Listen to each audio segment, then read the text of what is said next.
Ce guitariste de renom réside dans le sud des Landes et il parcourt le monde où il donne de nombreux spectacles avec les plus grands noms du flamenco. Son portrait signé Patrick Pagné et Laurent Montiel.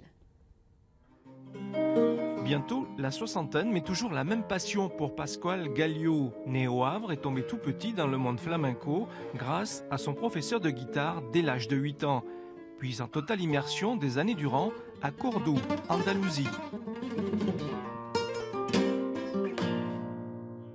J'allais souvent en Espagne, en Andalousie, car il ne faut pas l'oublier, il y a 40 ans en arrière, Google, YouTube n'existait pas. Donc le Google, c'était des kilomètres en train, c'était des kilomètres en voiture. Il fallait aller chercher l'information là-bas. Les spectacles avec les plus grands noms du flamenco, Paco de Lucia, son ami et son maître absolu, sera même le parrain d'un de ses albums.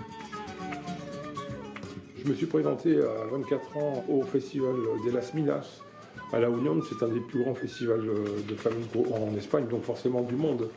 Et j'ai obtenu le premio de Toque Libre, donc c'était une consécration. Une vie d'artiste connu et reconnu dans le mundillo flamenco, encore et toujours la recherche de la perfection et du sens du détail dans son jeu, avec ses fidèles camarades de scène ces derniers temps, le jeune danseur Caramelo et le chanteur Vicente, des tournées internationales, Brésil, Europe de l'Est, Californie, et l'espoir d'une reconnaissance au pays. On parcourt un peu le monde avec notre art, notre passion. Et on aimerait bien un jour, comme nous sommes du département, être invité au festival de Mont-de-Marsan. En juillet, Pascual Gallio et ses amis participeront au festival d'Algeciras, la ville de Paco de Lucia.